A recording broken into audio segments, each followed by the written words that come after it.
Hello guys, ചെമ്പനീർ പൂവിൻ്റെ പുതിയ episode റിവ്യൂയിലേക്ക് സ്വാഗതം. അങ്ങനെ ആദ്യത്തെ ഒരു 5 മിനിറ്റോളം നമ്മുടെ രേവതിയുടെ കരച്ചിലാണ് കേട്ടോ ഇന്നത്തെ എപ്പിസോഡിൽ കാണിക്കുന്നത്. രേവതി ഇരുന്ന് കരയുന്നതുകൊണ്ട് സച്ചി ചോദിക്കുവാണ്, എന്ത് പറ്റി അമ്മ പിന്നെ എന്തെങ്കിലും പറഞ്ഞോ എന്ന് ചോദിക്കുമ്പോഴത്തേക്ക് രേവതി പറയാണ്, പിന്നെ എന്തിനാ പറയുന്നത് സച്ചിയേട്ടാ, ഇന്നെൻ്റെ അമ്മയും ശരത്തിനൊക്കെ എന്തൊക്കെയാണ് പറഞ്ഞു എന്ന് പറഞ്ഞിരുന്ന് കരയുവാണ്. ആ സമയത്ത് സച്ചി പറയുന്നുണ്ട്, അത് നീ വിട്ടില്ലേ ഇതുവരെ, അത് വിട്ടേക്ക്. എന്തായാലും അമ്മ ഓരോന്ന് പറഞ്ഞിട്ട് ലാസ്റ്റ് അമ്മയ്ക്ക് തന്നെയല്ലേ ഇത് വിനയായത്.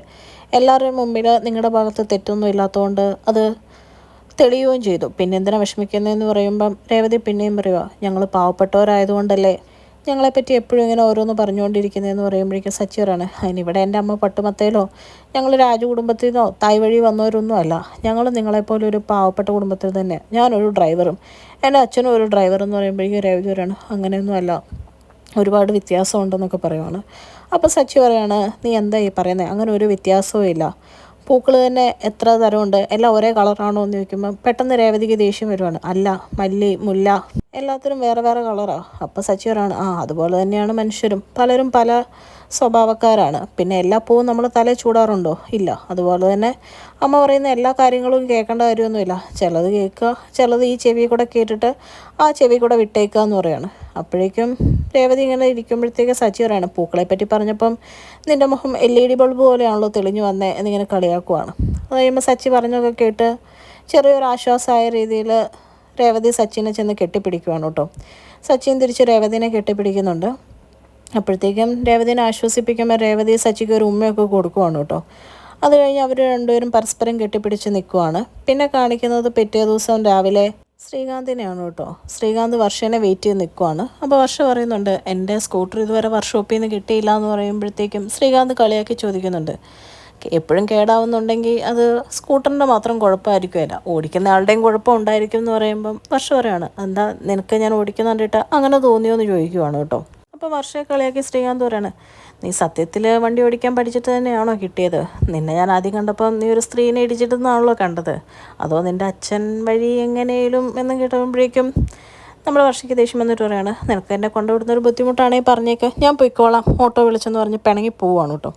അപ്പോൾ ശ്രീകാന്ത് വർഷേനെ തിരിച്ച് പിടിച്ചിട്ട് പറയാണ്, നിൻ്റെ സ്കൂട്ടർ എന്നും കേടായിട്ട് ആ വർക്ക്ഷോപ്പിൽ ഇരിക്കണമെന്ന് ഞാൻ പ്രാർത്ഥിക്കുന്നത്, അങ്ങനെയാണെങ്കിൽ എനിക്കെന്നും നിന്നെ കൊണ്ടുവിടാമല്ലോ, നീ കയറ് എന്ന് പറഞ്ഞ് അവർ പോവാണ് കേട്ടോ.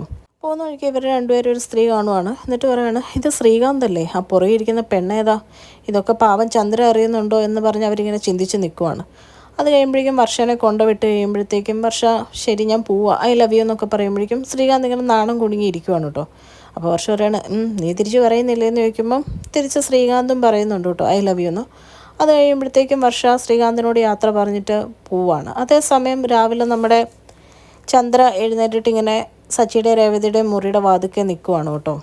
ടെൻഷൻ അടിച്ച് ചന്ദ്ര ചിന്തിക്കുകയാണ്, 7:30 അല്ലെങ്കിൽ വെളുപ്പിനെ എഴുന്നേക്കുന്നോളാ, ഞാൻ എന്ത് നടക്കരുതെന്ന് ആഗ്രഹിക്കുന്നു അതാണോ നടന്നുകൊണ്ടിരിക്കുന്നതെന്ന് ടെൻഷൻ അടിച്ചിരിക്കുമ്പോഴേക്കും രേവതി കുളിച്ച് കുറിയൊക്കെ തൊട്ട് വരുവാണ് കേട്ടോ. അപ്പോൾ ചന്ദ്ര ചോദിക്കുന്നുണ്ട്, ഇതെന്താ ഇന്ന് പതിവില്ലാതെ കുളിച്ചിട്ടതൊക്കെ എന്ന് ചോദിക്കുമ്പം രേവതി പറയാണ്, ഒന്നുമില്ല അമ്മയെന്ന് പറഞ്ഞ് ഭയങ്കര സന്തോഷത്തോടെ ഇങ്ങ് പോവുകയാണ്. അപ്പോൾ ചന്ദ്ര ആകെ ടെൻഷൻ അടിച്ച്, ഇവള് ഞാൻ പ്രതീക്ഷിക്കുന്നതിന് മുമ്പേ അമ്മയാവുമെന്ന് എനിക്ക് തോന്നുന്നേ എന്ന് പറയുമ്പോഴേക്കും നമ്മുടെ സുധി ആ മുറിയിൽ നിന്ന് ഇറങ്ങി വരുവാണ് കേട്ടോ, വായിക്കോട്ടേക്ക് വിട്ട്. അപ്പോൾ ചന്ദ്ര ചോദിക്കുന്നുണ്ട്, എന്നും ലേറ്റായിട്ട് എഴുന്നേക്കുന്ന നീ എന്താ ഇന്ന് നേരത്തെ എഴുന്നേറ്റെന്ന് ചോദിക്കുമ്പോൾ സുധി പറയുന്നുണ്ട്, അത് ഇന്നലെ 9 മണിക്കേ കിടന്നമ്മേ, അതുകൊണ്ടാന്ന് പറയുവാണ് കേട്ടോ. അത് ചോദിക്കുമ്പോൾ ചന്ദ്ര, ഇന്നലെ 9 മണിക്കേ നീ കിടന്നോ? അപ്പോഴേക്കും സുധി പറയും, ഞാൻ ആകെ ടയേർഡായിപ്പോയമ്മേ എന്ന് പറയുമ്പോൾ ചന്ദ്രയ്ക്ക് ദേഷ്യം എന്നിട്ട് പറയണം, ടയേർഡാവാൻ നീ ജോലിക്കല്ലല്ലോ പോകുന്നേ, ജോലി നോക്കാനല്ലേ എന്ന് പറയുമ്പോഴത്തേക്കും നമ്മുടെ ശ്രുതി എഴുന്നേറ്റ് വരുവാണ് കേട്ടോ. അപ്പോൾ ശ്രുതിയെ കാണുമ്പോൾ ചന്ദ്രയ്ക്കാണ്, ഇതെന്താ കുളിക്കുകയൊന്നും ചെയ്യാണ്ട്, ഇന്നൊരു മൂടില്ലമ്മേ എന്ന് പറയുമ്പോഴത്തേക്കും ചന്ദ്ര ഇങ്ങനെ നോക്കുവാണ് കേട്ടോ ശ്രുതിനെ. അപ്പം ശ്രുതി ഇങ്ങനെ പണി പാളിയോ എന്നോർത്ത് ഇങ്ങനെ നിൽക്കുവാണ്. അതിന് ശ്രുതി പറയുകയാണ്, ഇന്നലെ ലേറ്റായിട്ട് അമ്മ കിടന്നത്, അക്കൗണ്ട്സൊക്കെ നോക്കാനുണ്ടായിരുന്നു എന്ന് പറയുമ്പോഴത്തേക്കും ചന്ദ്രയ്ക്ക് ആകെ ദേഷ്യം വരുവാണ് കേട്ടോ. എന്നിട്ട് ചന്ദ്ര പറയണം, നിങ്ങളെന്താ ഇങ്ങനെ, ഒരുത്തവൻ നേരത്തെ കിടന്നു, ഒരാൾ ലേറ്റായിട്ട് കിടന്നു, ഇങ്ങനെയൊക്കെ പോയാൽ എങ്ങനെയാണ് ശരിയാവുന്ന ശ്രുതി എന്നൊക്കെ ചോദിച്ച് ദേഷ്യപ്പെട്ടിട്ട് അവിടെ നിന്ന് അങ്ങ് പോവാണ് കേട്ടോ. അപ്പോഴത്തേക്കും നമ്മുടെ ശ്രുതി പറയുന്ന, ഒരു കാപ്പി താമ്മയെന്ന് പറയുമ്പോഴത്തേക്കും ചന്ദ്ര ദേഷ്യപ്പെട്ട്, കാപ്പി, ഒരു പണി ചെയ്യാത്ത നിനക്കെന്തിനാ കാപ്പി തരുന്നതെന്ന് പറഞ്ഞ് അങ്ങ് പോവാണ്.